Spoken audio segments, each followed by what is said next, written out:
Bom, agora a gente volta para falar do Supremo, porque a Corte formou maioria para validar as restrições impostas para a nomeação de políticos em cargos de diretorias e conselhos em empresas estatais. Os ministros julgaram uma liminar concedida pelo então ministro do STF, Ricardo Lewandowski, dias antes de se aposentar. Na ocasião, Lewandowski acatou uma solicitação do Partido Comunista do Brasil. André Mendonça, Dias Toffoli, Nunes Marques, Alexandre de Moraes, Luiz Roberto Barroso e Edson Fachin votaram para derrubar a liminar de Lewandowski e fazer valer a lei das estatais.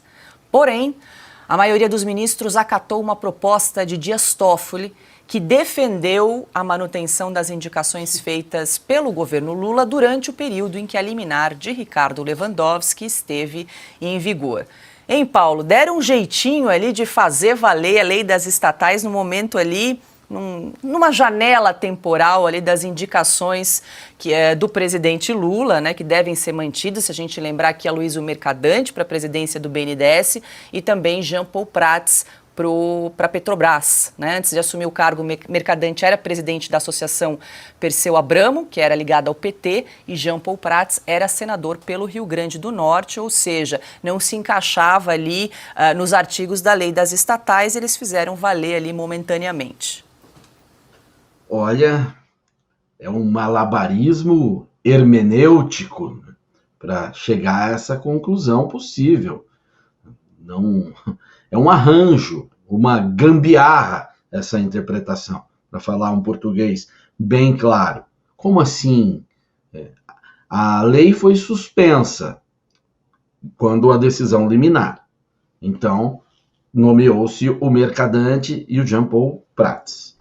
Aí, depois que o tribunal entende que essa suspensão não era correta e que a lei é constitucional, então mantém-se aquilo que estava sob efeito da liminar que suspendeu o que não era correto. É até difícil de entender, sabe? Isso ofende o bom direito. Essas coisas é que vão minando, que vão expondo a Suprema Corte ao descrédito. Precisa disso. O Mercadante e o Jean Paul Prats valem tudo isso.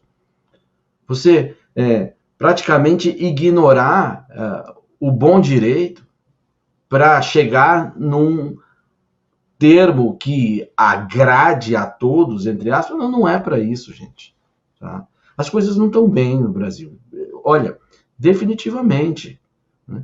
Se a lei é constitucional, a decisão de nomeá-los, ela não cabe na lei e tem que parar. Eles tinham que sair dos caras que estavam.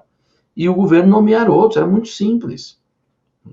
Mas quando o Supremo passa a agir como se fosse uma junta que governa o Brasil e que quando a lei convém aplica, quando não convém aplica, aí as pessoas passam a não acreditar ou duvidar mais das instituições e depois o pessoal grita dizendo que a instituição está sendo atacada quando merece a crítica. Né? Então, não é por aí. Definitivamente não é por aí. A gente precisa resgatar a normalidade constitucional no Brasil. Pois é, consta mais uma insegurança jurídica aí nessa decisão, né? A STF forma uma maioria para validar a restrição de políticos, indicação nas estatais, mas mantém aí os nomes indicados pelo presidente Lula. Mas o Barroso, o presidente do STF, jura que é mito essa coisa de insegurança jurídica no país, né? Óbvio que é. Eu me lembrei daquela famosa frase do Santo Agostinho, dai-me castidade, mas não agora. Ou então da ministra Carmen Lúcia, que vai assumir o TSE, dizendo, é censura contra o Brasil Paralelo. Mas, excepcionalmente, até segunda-feira, tudo bem. Talvez de 2124, né? Então, é o seguinte, né? Olha, tem que valer a lei das estatais. Mas o PT, a gente permite a janelinha, a malandragem, e aí depois a gente vê isso. Isso é mais uma prova, Paula, além da insegurança jurídica causada pelo arbítrio e pela camaradagem petista desse Supremo, é mais uma prova da necessidade de privatização. O Estado não tem que ser empresário. E aí, quando tem um governo mais sério, técnico, como o do Bolsonaro, bota-se gente qualificada no comando das empresas. Mas quando volta a esquerda ao poder, vira feudo partidário e politicagem uma vez mais. Então, só tem uma saída para esse problema de forma estrutural. Privatize já. Piotr. Primeiramente que vamos só entender claramente a lei. Era só uma interpretação constitucional que estava fazendo o Supremo. Era só dizer se aquele entendimento da lei que proibia pessoas que vinham de organizações políticas assumirem estatais, confrontando justamente a lei das estatais aprovada lá. Bom, era só isso. Então, não tem o benefício de uma lei não pode retroagir para punir, porque neste caso era só dizer a lei foi ofendida, a Constituição foi ofendida, volta-se o entendimento e anula-se tudo que foi feito, a revelia da lei, a revelia da Constituição.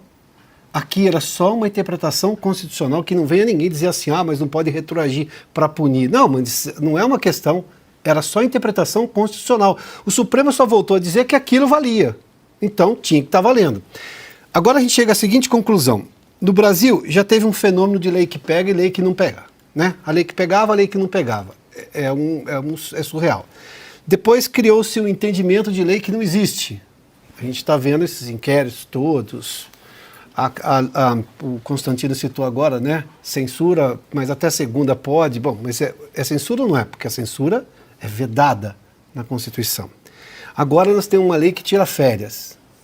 Tiram férias por um tempo, férias reconhecidas pelo Supremo, mas agora passa a valer novamente.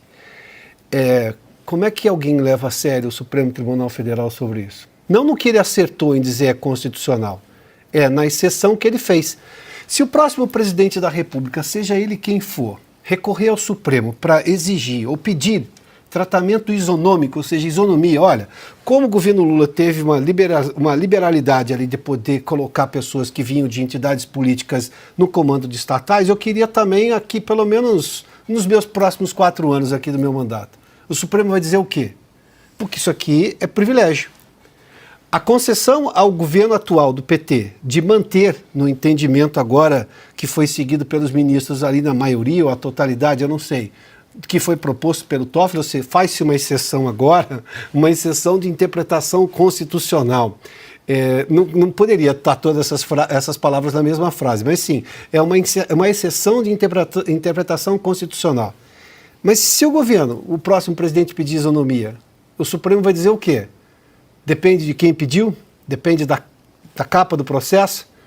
Mas aí a Themis rasgou a venda dos olhos ali, né? Porque, convenhamos, isso é um malabarismo jurídico, hermenêutico, seja lá o que for que vocês gostem de chamar, mas, Paulo, eu não consegui imaginar que alguém chegaria a essa decisão na principal corte ou na mais alta corte de justiça do país.